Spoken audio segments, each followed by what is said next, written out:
2024 లేదా 25లో డిగ్రీ లేదా బీటెక్ చదివారా? సాఫ్ట్‌వేర్ జాబ్ కోసం ఎదురు చూస్తున్నారా? అయితే కోడ్ జ్ఞాన్ 100 డేస్ కోర్సులో చేరండి, జాబ్ సాధించండి. అసైన్మెంట్ భూముల్ని అమ్ముకోవడానికి అవకాశం ఉందా? ఇది చాలా పెద్ద సమస్య, ఎక్కువ మందికి ఉన్న సమస్య. అసైన్మెంట్ భూములు కొనొచ్చా? మేము కొన్నాము, దానికి పట్టాలు వస్తాయా? ఇట్లాంటి ప్రశ్నలు ప్రతి ఊళ్ళో ఉన్నాయి. అసలు చట్టం ఏమంటుంది?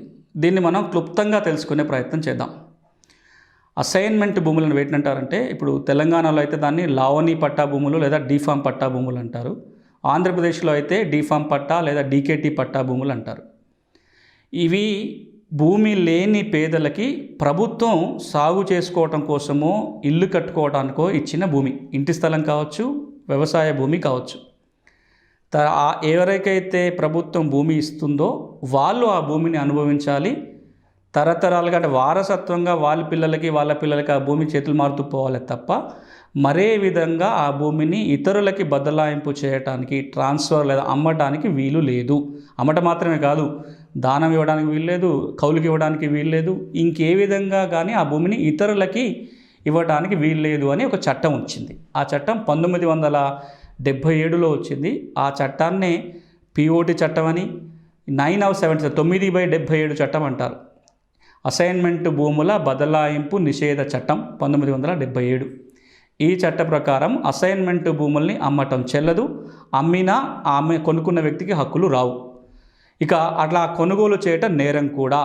ఈ పిఓటి చట్టం కింద చట్టవిరుద్ధంగా అసైన్మెంట్ భూములు కొన్నా, ఒకసారి అది చెల్లదు అని కోర్టు తీర్పు ఇచ్చిన తర్వాత కూడా అసైన్మెంట్ భూముల్లో కొనసాగినా సరే జైలు శిక్ష విధించవచ్చు, పెనాల్టీ వేయొచ్చు, 6 నెలల వరకు జైలు శిక్ష కూడా విధించవచ్చు ఈ చట్టం.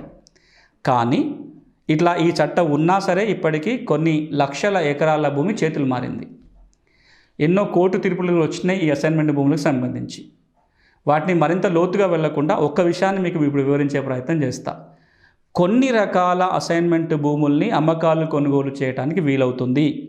ఆ స్పెషల్ కేటగిరీ, ఎక్సెప్షన్ కేటగిరీలు అంటారు, అందులో ఉన్న భూముల్ని మనం కొనవచ్చు. అవేంటో ఇప్పుడు చూద్దాం. ఏంటా ఎక్సెప్షన్ కేటగిరీస్? ఎలాంటి అసైన్మెంట్ భూముల్ని మనం కొనవచ్చు? 1, తెలంగాణ అయినా ఆంధ్రప్రదేశ్ అయినా ప్రభుత్వం ఇచ్చే పట్టాలో కనుక ఈ భూమి అమ్మకూడదు అనే నియమం పెట్టకుంటే, అలాంటి అమ్మకూడదు నియమం పెట్టకుండానే పట్టా ఇస్తే అలాంటి అసైన్మెంట్ భూములను ఎప్పుడైనా అమ్ముకోవచ్చు.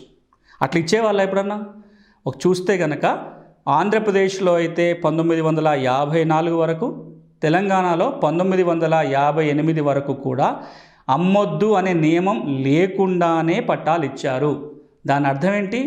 ఆంధ్రప్రదేశ్లో అయితే 1954 వరకు ఇచ్చిన అసైన్మెంట్ భూములు, తెలంగాణలో అయితే 1958 వరకు ఇచ్చిన అసైన్మెంట్ భూములు అమ్ముకోవచ్చు. అలాంటి భూములు కొనడం, అమ్మడం చట్టబద్ధమే, చెల్లుతుంది.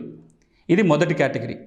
ఇక రెండో కేటగిరీ ఏంటంటే, 1977లో ఎప్పుడైతే చట్టం వచ్చిందో ఆ చట్టం రావటానికంటే ముందు ఎవరైనా భూమి లేని పేద వ్యక్తి అసైన్మెంట్ భూములు కొన్నట్లయితే ఈ చట్టం వాళ్ళకి వర్తించదు. ఆ భూమి మీద వాళ్ళకి హక్కులు వస్తాయి. ఎవరు ఈ భూమి లేని నిరుపేద? 5 ఎకరాల కంటే తక్కువ భూమి కలిగి ఉండి పేదవాళ్ళు అయి ఉండి అసైన్మెంట్ భూముల్ని 77 కంటే ముందు కొంటే ఈ చట్టం వర్తించదు. ఆ భూమి మీద వాళ్ళకి పూర్తి హక్కులు వస్తాయి. ఇది రెండో కేటగిరీ. ఇక మూడో కేటగిరీ ఏంటంటే, ఈ అసైన్మెంట్ భూములను అమ్మొద్దు కానీ పంట రుణాల కోసం, ఇతరత్ర భూమిని అభివృద్ధి చేసుకోవడం అప్పు కోసము బ్యాంకులకి కుదవబెట్టవచ్చు, తనఖా తాకట్టు పెట్టవచ్చు. కోఆపరేటివ్ సొసైటీస్ కానీ బ్యాంకులకు కానీ కుదవబెట్టవచ్చు. అట్లా ఎవరైనా ప్రభుత్వ భూమి పొందిన వ్యక్తి అసైన్మెంట్ భూమిని కుదవబెట్టి అప్పు గనక చెల్లించకపోతే బ్యాంకు వాళ్ళు ఆ భూమిని వేలం వేయచ్చు, వాళ్ళ అప్పు తిరిగి రాబట్టుకోవడం కోసం. అట్లా కనుక వేలం వేస్తే ఆ వేలంలో ఎవరైనా ఆ భూములు కొంటే వాళ్ళకు కూడా పూర్తి హక్కులు వస్తాయి, అవి పట్టా భూములుగా మారుతాయి.